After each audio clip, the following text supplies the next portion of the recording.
Nearly a decade ago, I started out as a web developer working for a digital agency who managed lots of websites. Some were large e-commerce sites and some were small microsites. Some were built with Symfony or Cake PHP, whilst others were hand-rolled. We managed many servers that had different versions of PHP, MySQL, and even different operating systems. My local machine was built differently to my colleagues. It ran different hardware and different software. Stuff that worked on my machine didn't always work on my colleague's machine, and vice versa. Like all developers, I thought that everything seemed fragmented, and I was left asking the question, how can I replicate and isolate each of these environments? During the life of a web developer, we often work on multiple projects. Some of these projects will have different versions of components and services. For example, Project A may have a different version of PHP to that of Project B. Also, things like settings and configurations will be different amongst each of the projects, and it's very difficult to manage each project individually in isolation. What we often find is that each setting, each configuration, each package version or dependency may be in conflict with the other projects. Ideally, what we would like to do is isolate each of these projects within their own environments. Imagine you've just started working at a web development company. On the first day, you're given a laptop and this is the environment. The first thing you work on is Project A, and once this is done, you're tasked with Project B. But unfortunately, Project B requires a different version of PHP to that of Project A. Now you're able to get around this by tweaking the configuration of your host machine on a per project basis. Once Project B is complete, you work on Project C, and of course once that is done, you work on Project D as well as Project E. One day, the legacy client of Project A requests some tweaks and changes. Now here your development environment is completely confused, as part of it is working for Project A, part of it is working for Project B, and so forth. And lo and behold, there is a different version of MySQL in Project D that there is in the other projects. So the real problem here is that the developer only has one environment that is configured, and this environment houses all of these 5 projects. When a developer hits a bug on one of these projects, they will be unsure if it's a bug within the project itself or if it's an issue with how the environment has been stacked together. The developer will start to cringe at the thought of taking on another project because of the extra overhead involved in configuring not just the new project, but all of the projects that they are maintaining to ensure compatibility. This is what I term the messy setup syndrome. So ideally, what we're after is a way to isolate each of the projects in their own little worlds. By adding barriers between the projects, we can ensure that none of the configuration, none of the dependencies, none of the requirements or settings are impacting the other projects. We are also allowing other projects to come on board which are also isolated. This means that they won't impact the other projects that are on this development machine. But let's take a step back and actually look at what makes up a development environment. On the face of things, Project A consists of MySQL and PHP, but there's far more involved in Project A than a database and a web server. Let's have a look at Project A in a little bit more detail.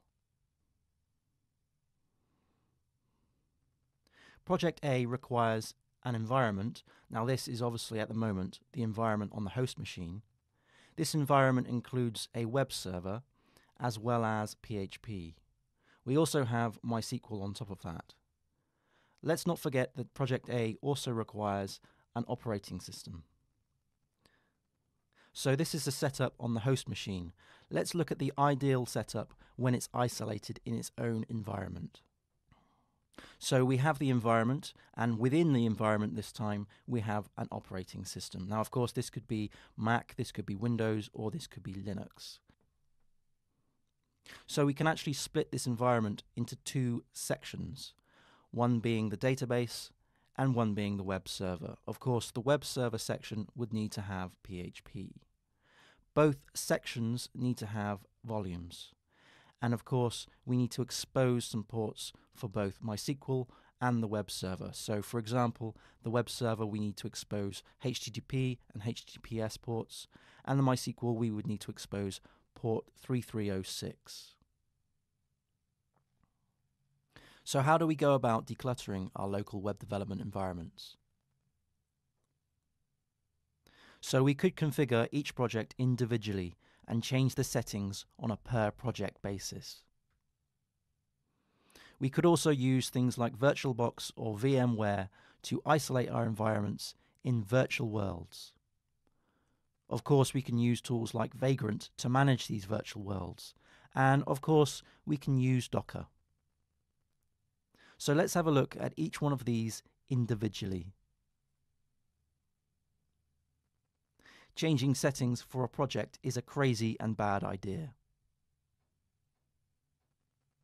Not only is it prone to human error because any change made to the configuration may impact other projects, but it's also not very scalable. For every project you have, you're going to need to change that configuration, not only the project that you're working on, but also all of the other projects to ensure compatibility. And of course, you risk breaking everything because a tweak to one project may impact another project. And let's face it, if you've got a bug in your project, you're not going to know if it's an error in the code of that project or if it's a bug in how the development environment is set up for all of the other projects that you're working on. Using multiple virtual machines is not a good idea either. Virtual machines require lots and lots of resources. Virtual machines cannot be reused very easily either. So, for example, it's very difficult to create a base snapshot of, say, some base packages and then extend that to different package versions and interchange the images and snapshots. Even though a virtual machine is saved to a file or series of files, it's not easily shared amongst team members. So let's say the virtual machine instance was being shared and used at the same time by other team members. It's very difficult to replicate changes made by one team member in that virtual machine instance to the other instances for the other team members. Virtual machines cannot be easily ran in parallel.